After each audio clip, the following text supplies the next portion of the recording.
राधे राधे दोस्तों, कैसे हैं आप सब। आई होप आप सब अच्छे होंगे। मैं भी बहुत ज़्यादा अच्छी हूँ। दोस्तों, आज हम बात करते हैं कि जो एवरेज स्टूडेंट्स हैं जिनके 10th या 12th में 50 to 60% मार्क्स आए हैं, वो किन टीचर्स से अपना एसएससी सीजीएल की प्रिपरेशन करना शुरू करें। वैसे तो मैंने एक वीडियो बेस्ट टीचर्स यूट्यूब भी डाली है और उसमें भी मैंने बेसिक और एडवांस टीचर्स का बताया है अभी, लेकिन मैंने ये स्पेशल वीडियो एवरेज स्टूडेंट्स के साथ लिए बनाई है जो कि मेरे साथ प्रिपरेशन करना चाहते हैं एंड आप चाहते हो कि मैं Anshika study in mom life पर अपने व्लॉग डालूं कि मैं बच्चे के और घर के साथ अपनी पढ़ाई को कैसे मैनेज करती हूँ। तो आप मुझे कमेंट में बताएं, मैं ज़रूर आपके साथ में पूरा व्लॉग शेयर करूँगी।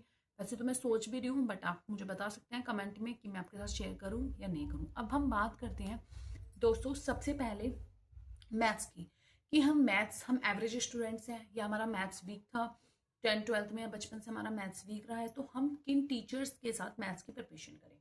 दोस्तों, सबसे पहले आप आदित्य रंजन सर यूट्यूब से मैथ्स की प्रैक्टिस करो, क्योंकि वो जीरो से पढ़ाते हैं, वो कंसेप्ट बहुत अच्छे से क्लियर करते हैं। आप उनसे पढ़ सकते हो। दूसरा टीचर मैं यहाँ पर आपको रिकमेंड करूंगी राकेश यादव सर। राकेश यादव सर से आप मैथ्स पढ़ सकते हैं। यूट्यूब पर उनकी फ्री क्लासेस भी अवेलेबल हैं, तो आप वहाँ से पढ़ें। कोर्स परचेज अभी ना करें, तब तक आपका बेसिक क्लियर ना हो तब तक कोर्स परचेज करने की ना सोचें, क्योंकि यूट्यूब पर भी सारी चीज़ें अवेलेबल हैं। बस आपको थोड़ा सर्च करना है, एंड आपको सर्च भी नहीं करना तो आप मुझे कमेंट करके बता सकते हैं, मैं आपको सर्च करके यूट्यूब की प्लेलिस्ट भी अवेलेबल करा दूंगी। दोस्तों, राकेश यादव सर जीरो से और बहुत ज़्यादा स्लो पढ़ाते हैं, बहुत अच्छे से आपके पूरे कंसेप्ट क्लियर करते हैं, तो आप इन दो टीचर्स से मैथ्स का पढ़ सकते हो। और दोस्तों, मैंने किस बुक से प्रिपरेशन की थी, मैंने अनगणित की आरएस की बुक है, मैंने इससे प्रैक्टिस की थी।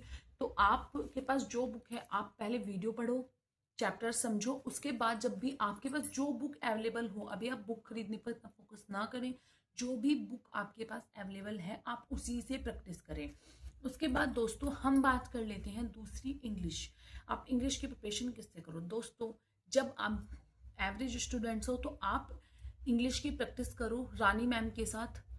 आप रानी मैम के साथ वहाँ इंग्लिश की प्रैक्टिस करो, या फिर आप गोपाल वर्मा सर के साथ इंग्लिश की प्रैक्टिस कर सकते हैं। मेरे पास इंग्लिश में दोस्तों यहाँ पर जो है, मैं गोपाल वर्मा सर की बुक से ही यहाँ पर पढ़ रही हूँ इंग्लिश, और मैंने इनकी बुक से ही पढ़ा है। तो दोस्तों, आप गोपाल वर्मा सर के साथ भी इंग्लिश पढ़ सकते हैं, जो कि बेसिक से पढ़ाते हैं। आप यूट्यूब से वहाँ पर देख सकते हैं कि गोपाल वर्मा सर के शॉर्ट्स वीडियो पड़ी होती हैं, कि एक चैप्टर जैसे आपका नाउन हो गया, उसके पूरा एक शॉर्ट पढ़ा है, तो आप वहाँ से भी पढ़ सकते हैं। एंड सबसे ज़्यादा इम्पोर्टेंट बात है कि आप जो कर सकते हो, आप रानी मैम के साथ भी बेसिक अपना क्लियर कर सकते हो, गोपाल वर्मा सर के साथ भी। दोनों टीचर बेसिक के लिए बहुत अच्छे हैं, जो जीरो से पढ़ाते हैं। दोस्तों, अब हम बात कर लेते हैं रीजनिंग की। मैं रीजनिंग में हमेशा बोलती हूँ कि आप पीयूष सर से रीजनिंग पढ़ो। जब आप पीयूष सर से रीजनिंग पढ़ोगे तो उससे बाहर आपको रीजनिंग पढ़ने की कोई भी ज़रूरत नहीं होगी, और यूट्यूब पर भी उनकी फ्री क्लासेस अवेलेबल हैं, तो आप पीयूष सर के साथ ही रीजनिंग पढ़ें। मैं रीजनिंग के लिए किसी और को रिकमेंड ही नहीं करती, क्योंकि मैंने सिर्फ पीयूष सर से रीजनिंग पढ़ी है, और मैं रीजनिंग में 25 out of 25 स्कोर करती हूँ। मोस्ट ऑफ द एक दो बार ही ऐसा होता है कि 24 या 23 स्कोर कर पाती हूँ। दोस्तों, आप रीजनिंग पीयूष सर के साथ कर सकते हैं। उसके बाद दोस्तों हम बात करते हैं कि मैंने रीजनिंग किससे बुक प्रैक्टिस की।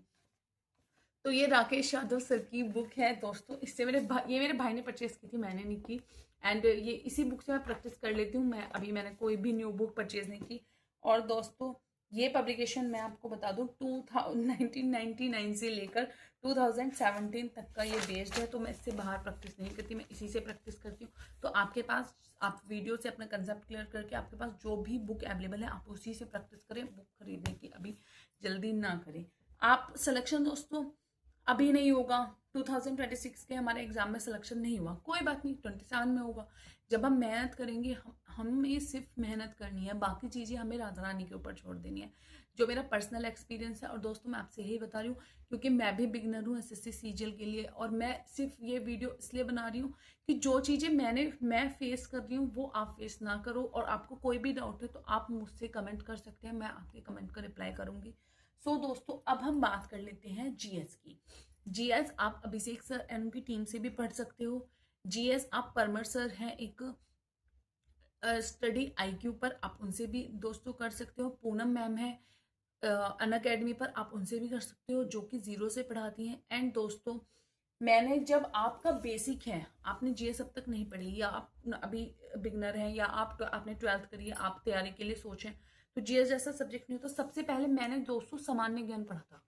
ये एक छोटी सी बुक आती है सामान्य ज्ञान की, देखो दोस्तों मैं थोड़ा जूम करके दिखा देती हूँ। और मेरे पास ये 2021 की, ये हर बार लेटेस्ट बुक आती है दोस्तों। इसमें बहुत इजी लैंग्वेज में सारी चीजें आपको बता रखी होती हैं। तो दोस्तों आप सबसे पहले कोशिश करो कि आप ये बुक पढ़ो, उसके बाद आप वीडियो से पढ़ो, क्योंकि आप नोट्स बनाते रहते हो और फिर आपको पढ़ाई मतलब क्या होता है मोस्ट ऑफ द कि आपने नोट्स बनाए और वो नोट्स ही बनते रहते हैं, वो रिविजन नहीं होती। सो दोस्तों मैं आपको बताऊं, सबसे पहली बात कि आप मॉक टेस्ट जरूर दो। आपको एसएससी सीजीएल क्लियर करना है तो आप हफ्ते में 2 से 3 बार मॉक टेस्ट जरूर दो। लेकिन मॉक टेस्ट ऐसा नहीं है कि आप आज तैयारी करनी शुरू करी और आप आज ही मॉक टेस्ट देने बैठ गए, नहीं।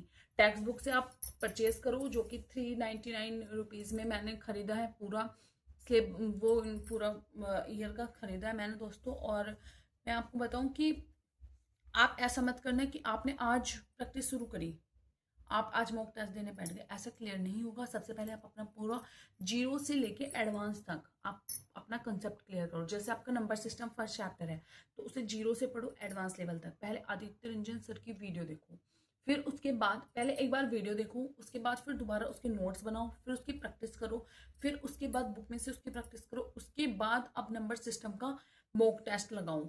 सो दोस्तों आप देख सकते हो कि इस तरह से जैसे आपका जीएस में बताती हूँ मैं आपको, जैसे जीएस में आपने एक टॉपिक पढ़ा स्टैटिक्स जीके में, त्योहार पढ़ लिया, सबसे पहले आप उसे बुक से पढ़ो, उसके बाद आप उसे वीडियो से पढ़ो, उसके बाद आप उसके जो है आपके पास बुक, मेरे पास एक बुक है ऑप्शन वाली एक बुक ले लो। सो आप उस पर टिक मार करो, उसके बाद आप उसका मॉक टेस्ट दो, तो आप देखोगे कि आपकी पढ़ाई में बहुत ज़्यादा इंप्रूवमेंट है। और मैंने भी इस तरह से ही पढ़ के अपने आप को कॉन्फिडेंट बनाया है कि मैं आज आपके लिए वीडियो बना पा रही हूँ। सिर्फ मैंने यही स्ट्रेटेजी यूज़ कर रही हूँ मैं अपनी स्टडी में, क्योंकि मैंने आपको बताया सबसे पहले जीरो से लेकर एडवांस तक आप उसका कंसेप्ट क्लियर करो। एक बार आप सिर्फ वीडियो देखो, दूसरी बार आप उसे वीडियो देखो, उसके नोट्स बनाओ प्रॉपर, जो आपको लगता है आप नोट स्टिक लाओ, जो आपको लगता है कि ये एडवांस है उन्हें लगाओ, उन्हें लिखो, या अलग कॉपी में आप उन्हें लिखो या उसी कॉपी में आप स्टिक करके उन्हें लिखो। उसके बाद आप क्वेश्चंस लगाओ, उसके बाद आप मॉक टेस्ट दो। तो आप देखना कि आप, और मॉक टेस्ट आपके नंबर बताने के लिए नहीं होता। मॉक टेस्ट जो होते हैं वो होते हैं कि आप की जो गलतियां हैं उन्हें आप कैसे इंप्रूवमेंट कर सकते हो। आपके मॉक टेस्ट में नंबर कम आ रहे हैं कोई दिक्कत नहीं है, लेकिन मॉक टेस्ट बहुत से बच्चे क्या करते हैं, मॉक टेस्ट देकर वो डिमोटिवेट हो जाते हैं। मॉक टेस्ट आपको डिमोटिवेट करने के लिए नहीं होता। मॉक टेस्ट होता है कि आपके जो आप मॉक टेस्ट दे रहे हो उसमें आप क्या मिस्टेक कर रहे हो, आप उन मिस्टेक्स पर अपने पर काम करो, उन्हें सुधारो। सो दोस्तों आपको वीडियो पसंद आती है तो आप सब्सक्राइब कर सकते हैं Anshika study in mom life को, और मैं आपके साथ अब अपने स्टडी ब्लॉग्स भी शेयर करूंगी जल्दी ही। सो दोस्तों मिलते हैं फिर कभी नेक्स्ट वीडियो में। बाय, तब तक के लिए टेक केयर एंड आप स्टडी अपनी जारी रखिए।